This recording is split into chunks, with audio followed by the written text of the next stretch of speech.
The Elise gets taken out away. They don't want to let Cuz have that champion. And the ability of Elise to make those early dives is just so obnoxious for laners to deal with. If you get low, you know she's going to pry on your lane. And if the gank is successful, then your lane is practically over. Such a strong early game champion, really used quite effectively in the hands of Cuz, and making sure that he doesn't get that pick a second time is the right move for KT.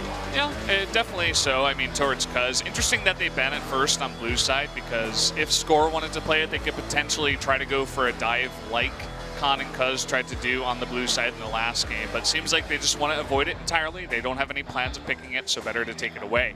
We do see Karma banned, Kennen, very common bans here. Also the Zac, we haven't seen him have any play so far. 5 bans in all 5 games that we've had here in LCK Summer so far.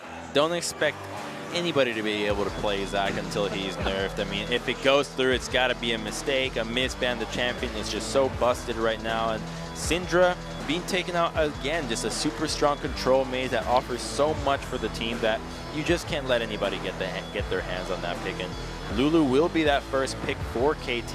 It can be a flex pick for Pawn, most likely a support on the hands of Mata, however. Wayne, pray. Not sure what that means. They want him to win. Something about Prey, something good, no doubt. He had a pretty fantastic Ashe game, and I'm kind of surprised that he's going to get to play it again. It's a really great pick. It's been the first pick for lots of games before this one. The ability of Ashe to not only engage for the team, but also provide DPS if her positioning is correct is really powerful. Sometimes when Ashes seem useless, it's because their position is a little bit too far back or a little bit too forward. We saw last game where Ashes would be too far back, have to flash into the game, and that just doesn't work. But Prey, I mean, he's been playing Ashe just as long as he's been playing Twitch, as long as he's been playing Ezreal, and he's got them all down. Yeah, seems like he's found that sweet spot for Ashe, and he had a very fantastic game in game 1. Again, surprised that he was just able to be handed it over. I guess KT really feels like Lulu is strong enough to first pick that instead. And we do have the Graves coming in here, and will it be the Xayah? It gets hovered over, and we haven't seen anybody troll us with a hover, so it will be the Xayah get locked in. And that could be Xayah, Lulu in the bottom lane. Lots of CC and lots of nuisance for trying to kill that champion when she can move extra fast and then get out of trouble, not only with her ultimate, but with the wild growth coming out of Lulu. Hovering the Thresh now is Longzhu. It definitely adds a lot of CC if you're looking to burst someone specifically. Would have to guess that would be Lulu. That's who you want to go on to, because if you get deft on the Xayah, you can be easily wild growth to survive until he himself could ult and eventually get away being untargetable. But definitely a lot of CC down in the bot lane. It looks like Prey and Gorilla want to go aggressive again. Every time you have Ashe and Thresh, you know there's going to be action happening, and Lee Sin to add to the mix. When that level 6 hits against a squishy tank in the bottom lane, or a squishy lineup in the bottom lane, it's always just begging for kills, and Fiora does get back again, but this time it's going to be against Khan. Interesting. Giving him a lot of credit to play those carries top already. Well, they do have that counter pick, and they don't want to let Khan get counter pick for a top lane if KT chooses to go for a tank in the top lane. So getting rid of the pick already, not a huge deal. It makes a lot of sense, and you can even blind Fiora at this stage of the game. The Doran shield is so obnoxious to try to deal with early on that you can really get by that early stages where it's usually her most exploitable phase. A little bit slow on the bans for the 5th bans for both of these teams. Rumble into Taliyah. So giving Smeb credit for the Rumble top. They don't want to hand that over. BDD, he looks pretty good on the control mage of Orianna, so I'm sure they will give him credit for playing Taliyah as well. Exactly, and the Taliyah just would be so synergistic with what Longzhu have crafted so far with Ashe, Lee Sin, and Thresh. It just means pour everything into the bottom lane, but instead, they're just going to give Khan that Jarvan once more. Oh, no. Orianna once more for BDD, and he had a great game on it. You can easily blind this champion, and against short-range champions such as what KT have so far without any engage, it's going to be quite difficult to get onto this pick. Yeah. Definitely like this instead. You give Khan that counter pick, as you were saying. And will KT actually pick up the Galio this time? will be the first time we see it here in LCK Summer on the first day, and Smeb will be playing that Galio. But they still don't have anybody to the mix to allow Galio to hit the backline the way he's supposed to. So this last pick might just have to be something along those lines. Maybe even an Ari that would make some sense, and it will be a Fizz. So great idea there. You need somebody to dive the backline, and if a Fizz has damage reduction and is in your backline, that's going to be a pain in the ass to deal with. That's such a huge nuisance. I hate when Fizzes just stomp all over your team. Is Pawn the guy to do it? I mean, he's more so known for those control mages sticking back, playing more of a solid backline mid laner, but on the Fizz this time, he's going to have to show up big. I feel like Pawn's the kind of player that you wonder, can he do it? And somehow he does what nobody thinks he can do. He's just a quiet, reserved mid laner that somehow shows up when you need him to. And it is a game one. It is opening up the entire season, so there could still be some jitters, some nerves, some lack of understanding of the patch or the meta. So you can always give these teams a little bit of leeway if they make mistakes or trip over themselves early on. It's an interesting arm motion that Smeb just made there. He's like, hey guys, let's cook up a bunch of stew. Or he's like, hey guys, let's really stir up the game. I don't really know exactly what he's trying to say, but definitely opportunities to do stuff like that, to go really, really deep with the Fizz Galio. And it's a great pick into Orianna, because if you hit Fish, if you get ahead, Fizz Graves will easily tear her down. However, Longzhu can also answer back with the Orianna, which will have an easy time into Fizz early on if Lee Sin gives her the attention. So we're going to need to see both these junglers fight for heavy control in the mid lane, because if you can prevent Fizz from using his abilities to jump onto Orianna, then she gets to have the harass advantage. She gets to play as up as she wants, and Fizz will just have to sit under the turret, farm slowly, and get harassed, whittled down, and Orianna, the later the game goes, the stronger she gets as a team fighter. Definitely a huge amount of focus onto Cuz this time. Khan was the guy that stepped it up big for Longzhu, because he has to have presence in the bot lane to set up kills with Ashe Thresh, but also he has to help the Orianna in the mid lane against the Fizz. So we'll see if he can pull it off, or will the more veteran style of the KT Rolster lineup pull through for game number 2? Let's jump into the Rift and find out.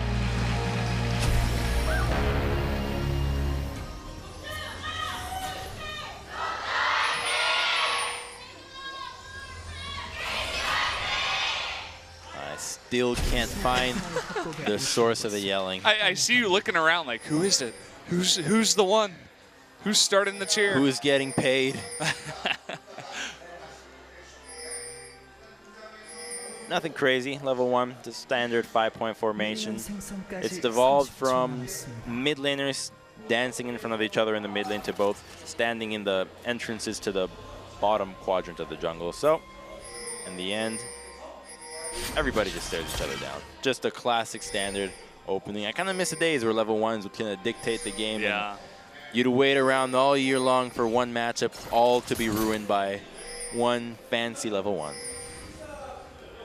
Yeah, everybody remembers going through the Jace Gate up into the top Tri-Brush. Oh, yeah. Definitely a very controversial point in League of Legends history for sure. But, yeah, don't really get to see that all too often unless MVP's playing with Blitzcrank. But every once in a while you see some small skirmishes down in the bot lane, but not much else.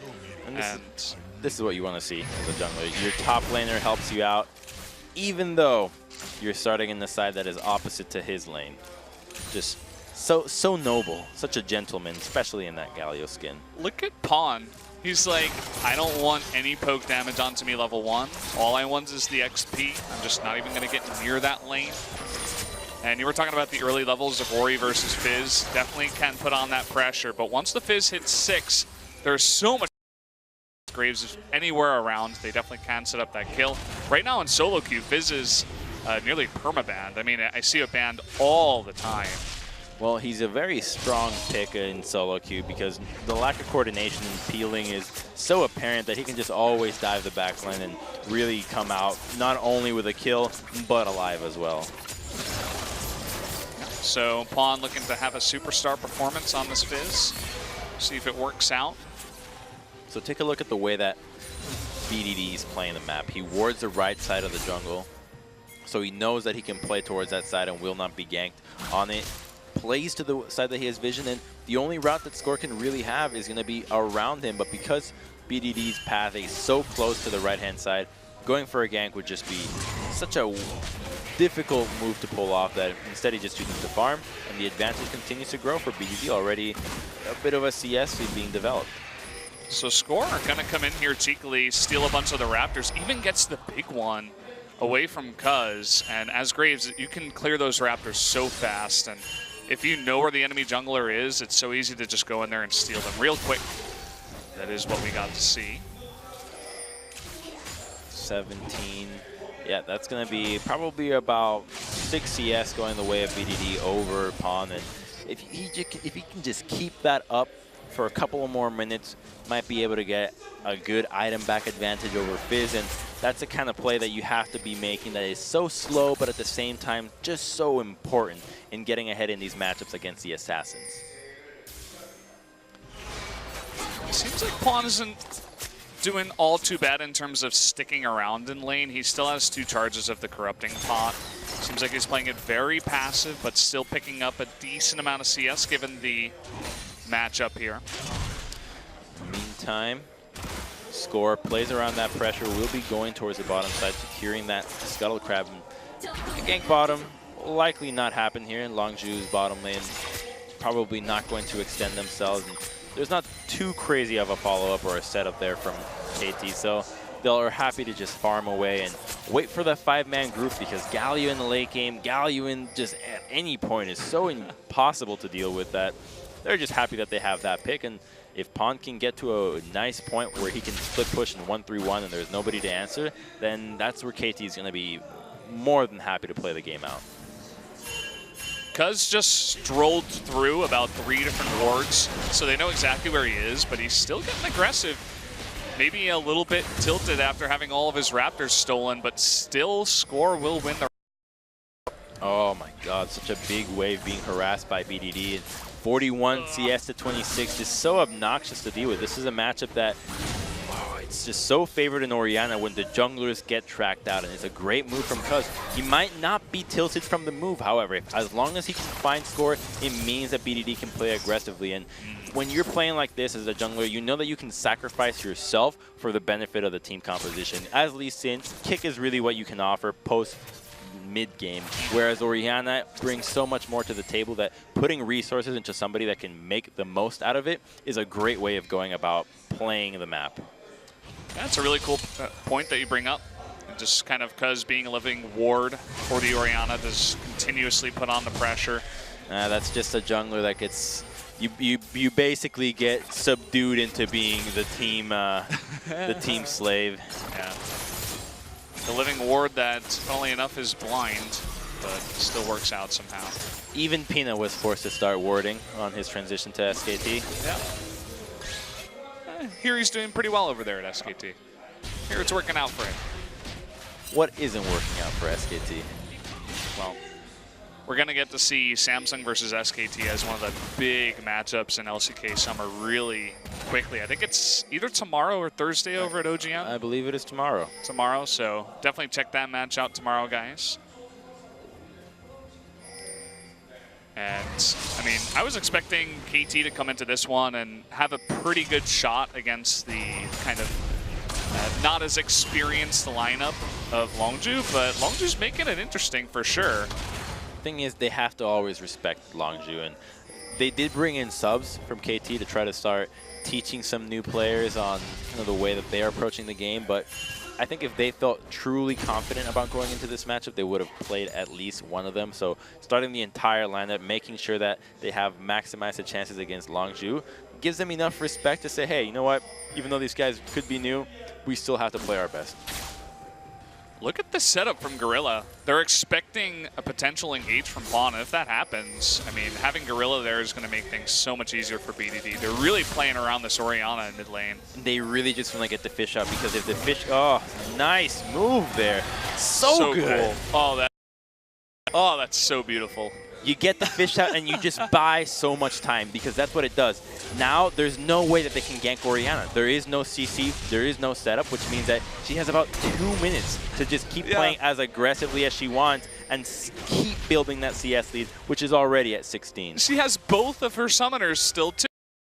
Shockwave. She's got Barrier, Flash, and the Shockwave. She's going to have a wonderful time in mid lane from now on. Loving what KT's or Longzhu's bringing to the table here. They're trying to go for a counter invade, but Smeb does have too much pressure in the top side. The Galio matchup a little bit better than the Gragas for Smeb here, and Khan will have to base here. Might have to burn his teleport to get back into the lane. Oh. It's kind of funny to see Galio doing so much damage, but triple Doran's Ring, and he just does a lot of damage just on the base damage from all of his abilities. And having that extra AP, you can see that damage. Oh man, they use the ultimate here on the Xayah just to avoid the hook. Oh, and they're going to set this up onto Pawn. He just disappears as the Shockwave will pick up first blood for BDD in the mid lane. And the matchup is just played so well by Longzhu. I'm so impressed by the way that they're playing around mid lane, understanding the spikes that Fizz wants to look for, the times where he wants to play aggressive, and having not only the vision, but the body vision accordingly. Longzhu sending the jungler over, sending the support, making sure that BDD gets the start that he wants, and he'll get to a point where Fizz is just going to be very useless and will not be able to 1v1 Orianna in the side lane. It's giving me chills just thinking about it. I mean, they saw the composition from KT, they saw what they were going to play around, and they're just dominating them at every single place here. I mean, Pawnee tries to go on in, and he just gets destroyed. And that's the thing, he doesn't have Chum the Waters. That was the play that Gorilla came into the mid lane to make sure that he didn't have it. And Pawn really just trying to make something happen, uses his playful Trickster instead to engage. And when you blow your only defense to get into the fight, then you're most certainly going to be taken out for a 1-for-1 at the very least. Mata wanted to deny that recall from Cuz. Does get hooked, but doesn't seem like Longzhu's confident to engage there. Oh, Khan. Oh, that goes over to Smeb. That's risky. And he's in a really awkward spot. Some of the Waters just miss. Oh, so and here comes BDD. No knockup onto Smeb, but they're still fighting here. Again, Fizz is pretty useless at this point. Will use the blasting plant to get away. And actually, Longzhu will just back off. A pretty safe play. They win the trade, and they want to return to mid lane. And they buy some time for Longzhu in the top side because Galio is now forced to recall, and Jarvan can just go straight to the top lane, start pushing this wave again, and deny a little bit of CS on their way there. Khan, immense focus in the booth. Staying even with the Galio top. Now some action perhaps going into the mid lane, Orianna and Thresh, or Lulu and Thresh being in the bottom side, waiting around for something to happen in the mid lane. And Lulu gets spotted out. Nothing happens, just Wingy's out. Pawnee's just desperately trying to get any farm, and he loses half his health from one combo of Orianna. 74 CS to 103, 1 level advantage, still no Chum the Waters. Will have to most likely burn TP to get back into the lane, and things are looking really good for Longzhu this time around. If they can use this advantage to get a Mountain Dragon out of all things as the first dragon, then if they can continue laning this well into mid lane, BDD will be able to take down that turret by himself. I just love the way they played around that mid lane, just knowing exactly what KT was going to do, and essentially putting all of the resources into making sure that the Orianna just totally destroyed that matchup. Now KT, they're looking to set up their own little play here. Looks like BDD was just coming over here to pick up the blue, but because he did rotate down to the blue, Score and Smeb were not able to set up the pick. BDD also still has his flash and barrier, so. And BDD is going to be going for a Banshee's Veil as a first item. And if you're Fizz, how the hell do you engage onto Orianna now? Your fish is not going to catch on. You're going to open up with a playful Trickster again. It's a really intelligent itemization here for BDD, and I don't see what Pawn's going to be able to do here. Another Chum the Waters does miss. I mean, that's supposed to be used to pick up kills. Right now, he's just missing. And, oh, that was cute, but at the same time, in comes Khan. And, well, you're not going to get away from that after you used all of your cooldowns. So, again, Longzhu just feeding on the fish in the mid lane. Poor Pawn having one of those patented Pawn games. Sometimes they're amazing, sometimes they're not so amazing. And this time around, falling behind 40 CS, and that's going to be the tier 1 mid lane being taken out. And Longzhu poised for greatness in this game. First brick going down to BDD. They're going to share it with Cuz, too. They don't even give all the money over to BDD. Maybe, you know, Cuz being that living ward, it pays off. Now we have a fight in the bot lane. There's the root onto Gorilla, but the heal will get him to safety. Both Deft and Motto were pretty low after all that and didn't want to stick around. Deceptive timing on Zaya's ultimate there on when she comes down, and so the hook does go wide. Perhaps if it connected, a heal might have been prompted from KT, but instead Prey does burn his own to get Gorilla out of that situation, but not much else. A heal, not such a big deal for that Mountain Dragon. If this team recalls now, if you let the recall go through, this Dragon could be Longzhu's. Looks like Prey denied Def's recall there. Motto was smart enough to go back to the turret, recall. Prey will recall himself now. No action at the Dragon just yet. I like what Longzhu's doing here first. They know that the people recall. They're clearing out the vision, making sure that they can see what's going on. And even Khan is making his way down towards the mid lane to be as close as possible to any reaction that might be prompted by KT trying to stop this Dragon. Seems like KT just going to give that one up. They are really looking to make a play onto Khan. Smeb did have his flash taunt, but they do not want to commit. And this means finally we have a Herald play. Herald's being taken out, and there's nobody here to contest. Junglers can solo this out. He doesn't do much damage. You just got to dodge the abilities. Yeah. It's not that hard. Especially when you're Graves. Yeah. Use that dash to hit her right in the eye. Poor girl. Oh my God. Hit her in the back eye. Yeah. I don't know what you're talking about, Crumbs. No, never heard anything like that. Literally, just take it as literally as it was meant to be said. He is hitting her in her back eye. Yeah, that's what Score's doing. Able to pick up that Rift Herald. We will finally see some kind of big play happening on the map here with this. So he's got 4 minutes to use this. What lane will KT choose to go for? Because if they can just wave clear, then Herald doesn't really accomplish a whole lot. But if they can win a fight, get some time onto a turret by themselves, then it will make a big difference. Just some cute trading there from Smeb back and forth. Prey taking a little bit more of unnecessary damage, getting hit by that knockup, and some moves from Longzhu, trying to go for maybe the Galio, but target is quite tanky. They got 4 members down here. Maybe they're just looking to rotate into from Galio, makes that pretty much impossible. So in they come into mid lane. Definitely a lot of vision being taken away. Double control ward. They're looking to get onto Pawn. Pawn will jump his way out. Now they have to track where Score goes. Anywhere that Score shows will be a sign of Herald. And if they can just nullify that objective, then that means that that mid lane turret basically was traded for nothing. Mata and Def poking their head in. They want to find these Longzhu members, looking to collapse, but they cannot get anyone. Will he use it here? Yes, it is in mid here lane. It comes.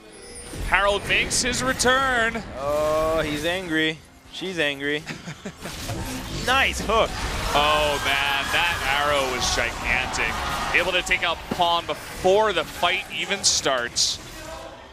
He's going rampant onto that turret, but still does not couldn't even take it out. But it does do more than enough damage with that charge that some couple of auto attacks on the next visit will take down the turret. So in the end, not the worst use of Herald, but Pawn, he gets taken out by the hook, but he's already feeding, so not a huge deal. He's just going to go into the side lane. He's going to catch back up, use that teleport to keep trying to catch back into this lane, and you just got to leave him alone and try to hope that he's farming effectively. So, I mean, Prey was bought by himself, and they were looking to rotate down and kill him, but instead they find the blue buff. We'll take that away from BDD. Take a little bit of pressure off that mid lane. And that pressure is what is buying Longzhu time right now. The fact that they took down that mid lane turret so early on means that they had so much access going into the jungle. And the arrow here from Prey finds Con right away. Shockwave immediately into the hook or play. Textbook arrow engage, really. Yeah. Prey, I mean, he's played this champion a lot, I've heard. And it looked like Cuz did pay for it with his life because he went in for the kick. But either way, they stopped the push, and that's really what matters. That mid-tier 1 is still alive. And mid-tier 1 is probably one of the most important turret in the game. That tower opens up the map so much because the minion waves have to crash further. You have kind of a less area to retreat.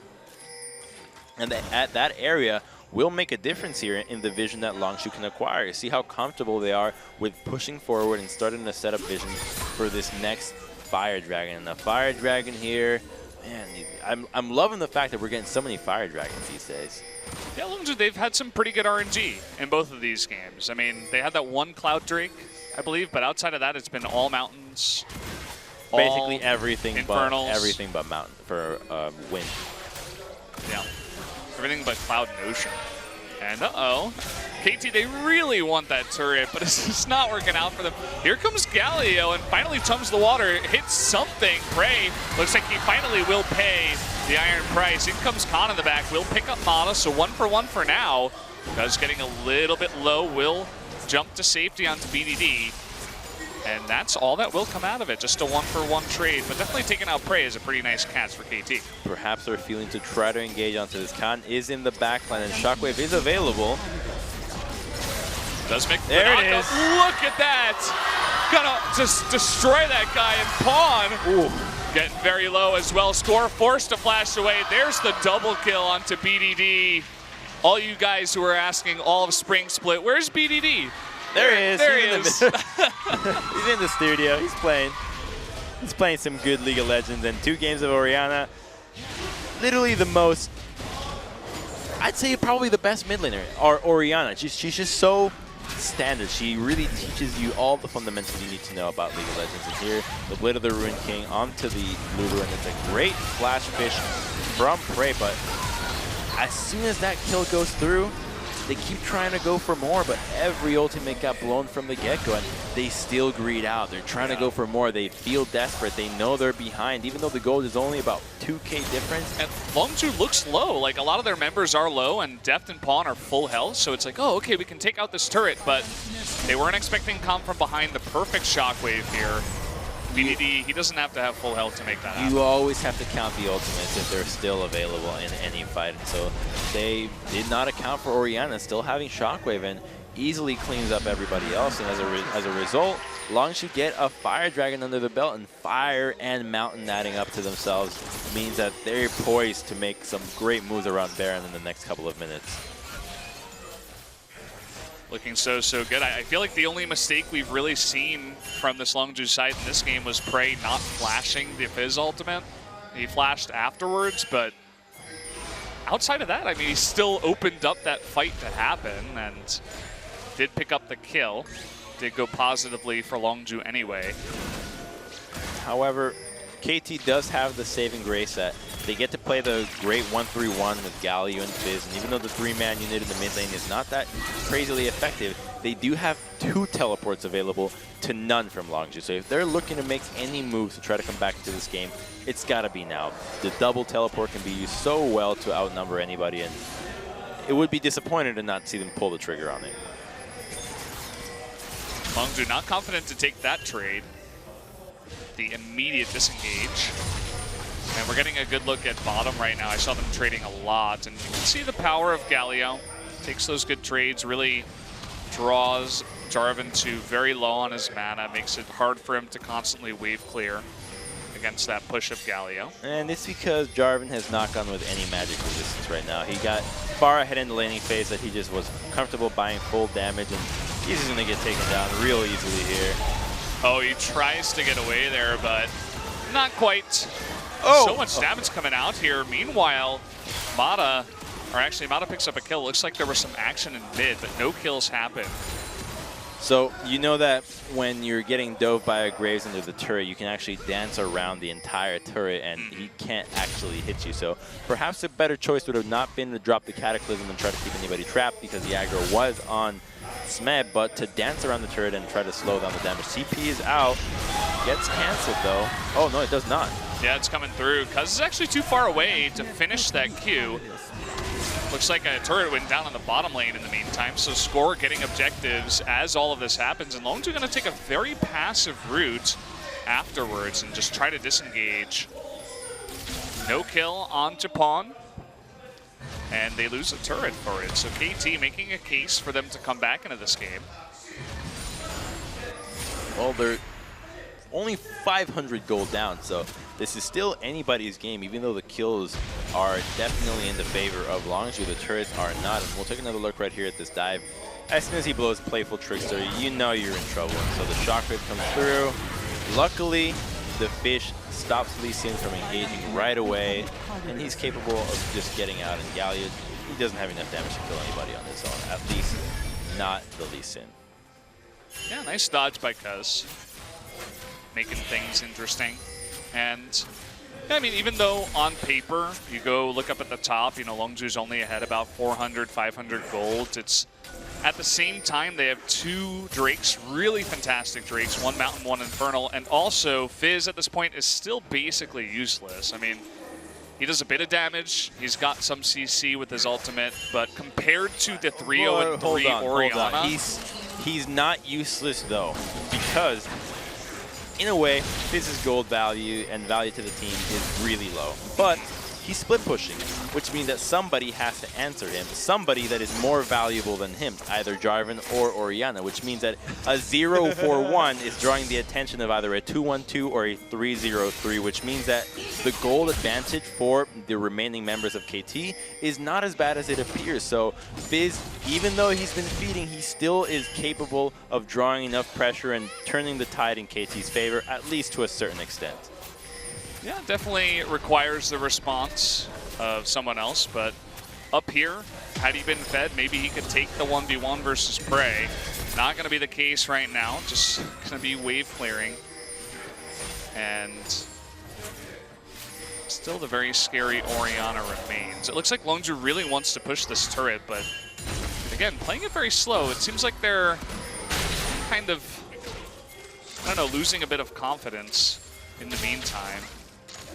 I think they're just being very cautious of the 1-3-1 this time around. The previous game, KT really felt like they just fell apart all over the place, but this time they have to be very careful, because if you misstep against a composition that tries to apply pressure in 3 lanes, the outcome is that they get so much more in return because of the ability to get to attack multiple towers, to get multiple lanes of farm.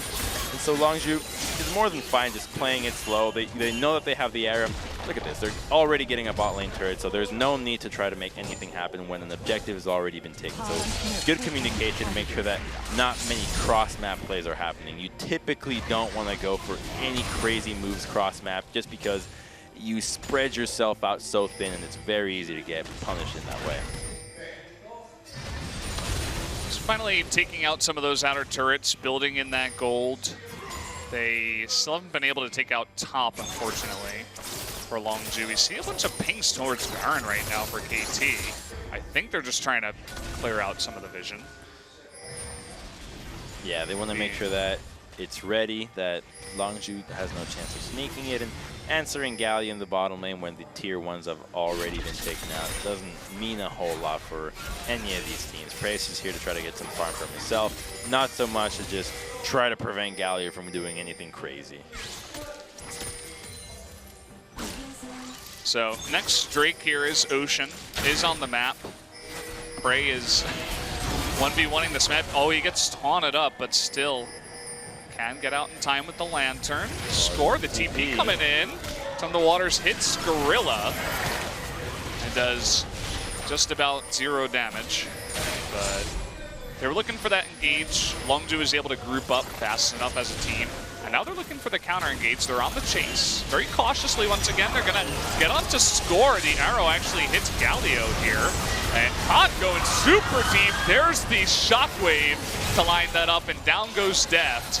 And that is a huge amount of damage taken away from this KT lineup. Now Snap all alone, a double kill, another one here for the Orianna as BDD really beginning to pop off. And that's a great wombo, and the call is straight towards the Baron. Score does not have flash, and there's really nobody on KT side that can get into this Baron pit and try to defend what Longzhu is trying to do. 2 kills in the mid and late game is almost always going to be an objective that is as big as possible. Longzhu recognize that Baron is available for them, and they're going to be able to walk away with this one scot-free, and that is also going to be a tier 1, whereas KT have nothing to answer for themselves, just 2 lanes of farm, and then measly Ocean Dragon at 30 minutes does not mean a whole lot.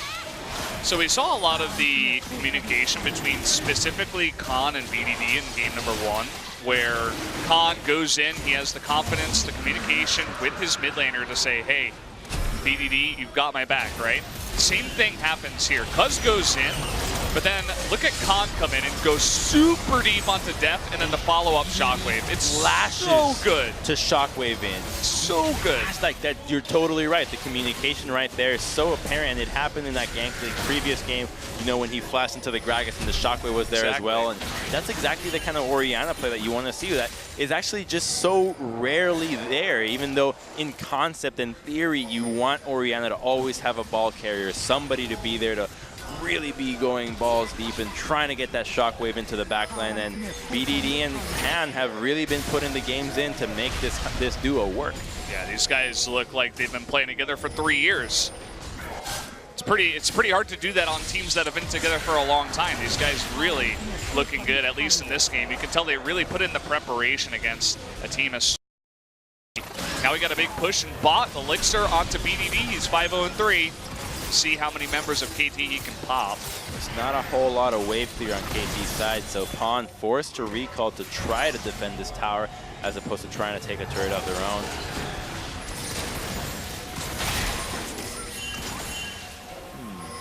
You know, I think I would have rather have seen Pawn stay in the top side and try to trade an objective. Try to get something in return here. While the inhibitor can stall out, yeah, it's a question. It's a difficult choice, yeah, because if the defense is confident, they can call out Pawn to stay. But if they're not confident in defending the tower, then very clearly he needs to base, because once the first inhibitor falls without a lot of wave clear, then it can go downhill. But I think you ultimately, as a top laner, when you're split pushing like that, you just want to hide. You want to make sure that you can put your opponent, throw them off guard, and tell them, am I recon to try to answer? Am I staying on the push? You just don't know, and you force them to make a decision, and then you can react and respond. And if they play their cards incorrectly, then you can get your advantage. Longzhu very slowly trying to push in these lanes, but really making no big commitments to an inhibitor turret. Now rotating up into top, they've pushed both mid and bot into a decent spot to where they can pressure this top lane and be okay with where the lanes are. Now everybody grouping up with a very big wave up in the top lane. See if they make a move here onto the inhibitor turret. Lots of wave clear turret will go to half though, and Pawn still looking for a fish from the side. Going really far back, but will get spotted out by Cuz. Cuz on the chase. Khan does get taunted, but still gets over. And Pawn, okay, Galileo coming on in. Big taunt, but there's no follow-up once again. And he will get knocked up. Pawn on the run, and Prey's not even there. He's taking out turrets. Longzhu is just all over this team right now. The arrow comes through. They do barely miss that. Shockwave will knock up Death, and that's going to be a double kill going over to Khan as he continues to go deeper and deeper. Pawn, he's trying to make something happen. They're just falling like dominoes, one after the other, choosing to go in, and there's just no chance to win a fight like this when you're dealing with a composition that has to be played together. That at least in this skirmish in the early game just doesn't go their way, then the desperation really setting in, and Longzhu trying to make a push for the game here. The Baron is still onto them, could this be the game-winning push? Teleport goes through, and it likely will be. 3 people down, and Longzhu just completely decimating KT in this wasn't even close. They 2-0'd them, and they made it look so easy. They're even trying to kill score on the back of this, and then they'll kill the Nexus. 2-0 for Longzhu with a huge upset win against KT, but they didn't make it look like an upset. Not even close. Not even close. And KT, what were they doing in the break? Because they look so disjointed in this match. I don't know, man. That's really hype for me because Longzhu, they had a lot of issues in spring. There's no denying it. There's no avoiding the point, and they come in today as a entirely new-looking team. And they got 3 new players playing with them, with that veteran bot laner, and they absolutely crushed this lineup of KT. And even if this team doesn't end up finding as much success as this matchup has hyped them for, the fact that they take down KT in the opening match will put eyes on them for at least quite some time. A very great showing, and KT wondering, perhaps we got the meta wrong on this patch, or perhaps we need to reassess what's going on. The Orianna Jarvan combo, really powerful, and even in the previous game, we did see Jarvan be played with a little bit more. A pick that definitely seems to have more value once those buffs came through and once Orianna has established herself as a pinnacle of the mid lane. So they proved themselves tonight. Longzhu looks really good. We've talked that point over, but what's going to happen when another team, let's say Samsung, comes up against them, they ban Orianna Jarvan? Can Longzhu do the same thing that they did today and make it look as easy?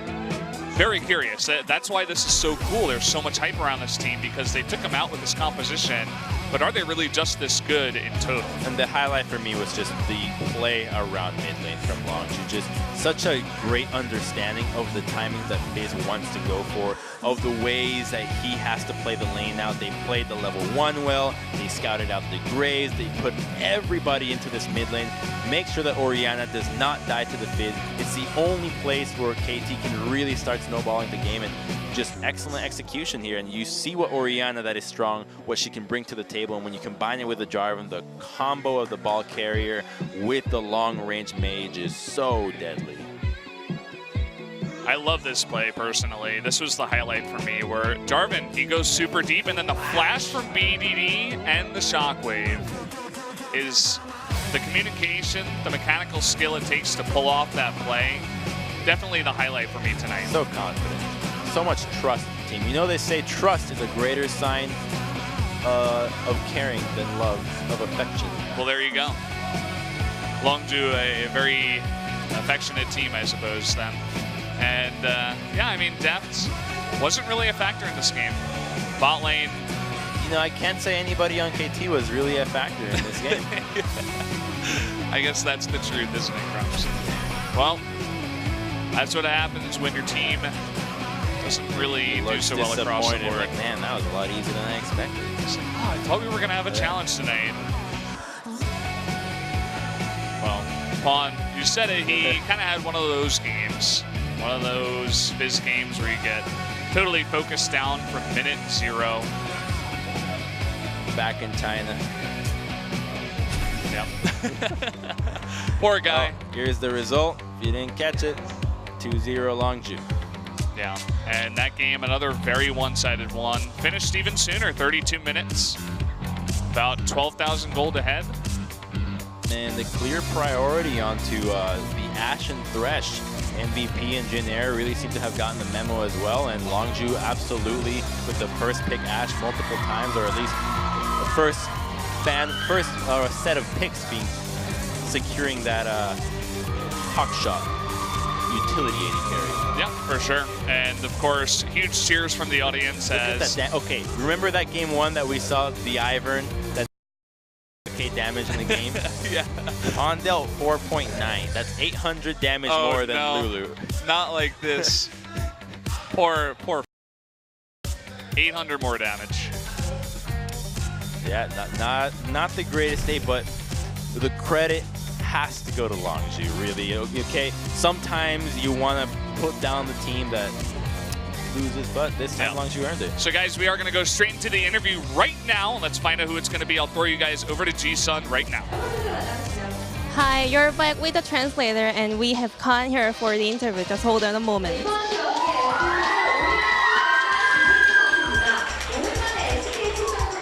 the MVP was BDD.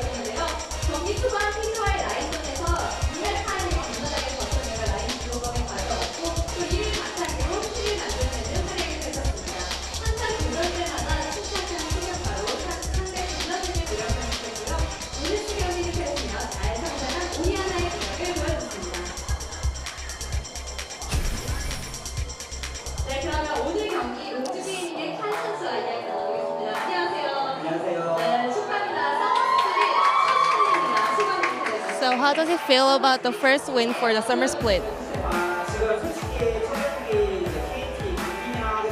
So he was really nervous to fight against the strong team KT, and he prepared really hard. So he's really happy to take the win. But at the same time, he was kind of worried that if he couldn't play as well as he did in the scrims. But yeah, I think he did pretty well, so he's really happy. So the second question was that he outplayed with Jarvan, and so how does he think about Jarvan? So he said, the thing that matters is the player, and I think I really outplayed with it.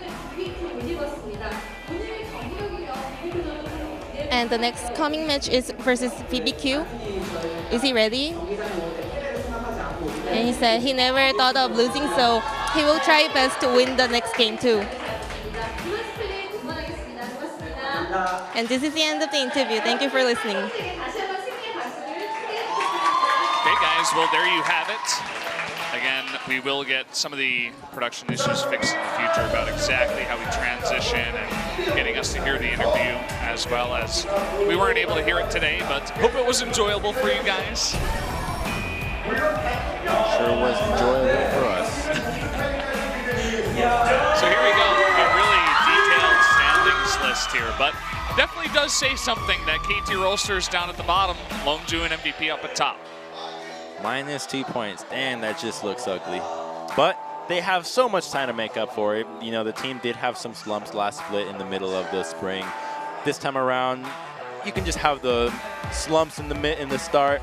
As long as you fix it by the end, that's really all that counts. So still nothing to worry about. And the only conclusion we can draw is that MVP and Longzhu seem to have been putting in some work and have a pretty good understanding of what's good right now. Yeah, I mean, you talked about the Orianna Jarvan composition there. Jarvan, you know, it didn't see play for so long, but when you're going to be playing Orianna over and over and it goes well into a lot of tank matchups, it's the best at going balls deep. You want to get as deep as possible into that team, you pick Jarvan. And then you have the really Cataclysm around everybody, so the Shockwave does so much damage. The Dissonance is pretty much bound to hit all the time. Yeah. And then the Shield with the resistance on top of the Aegis, on top of his own resistance, is just such an addition of tankiness that he just gets so obnoxious to deal with. The Gargoyle Stone Plate, you go in there, you have the extra resistances, you just don't die. It doesn't matter if you're building attack damage and, you know, basically, you know, trying to go as deep as possible, you're still going to survive. And it's really cool. It's really cool to see these teams that we didn't expect to come in and really just dominate their opponents. So yeah, I mean, I think it's fair to say that most people thought that KT would be dominating this matchup, the team that was really just so hyped. And at least, even if Longzhu were to have won, it would have been a closer matchup than this. But Longzhu just very impressive. And I didn't think I'd be excited for them after today, but now I am. They definitely put on a show for everybody out there. So everybody, I'm going to get hyped about Longzhu. It's only the first day, but they looked pretty solid. So guys, either way, that's going to do it for us. Enough about Longzhu. Make sure you guys are watching on Wednesday, Thursday, and Saturday for the OGM broadcast. We will be back on Sunday from our SPO TV LCK Summer. So until then, we'll see you guys next time here at SPO TV.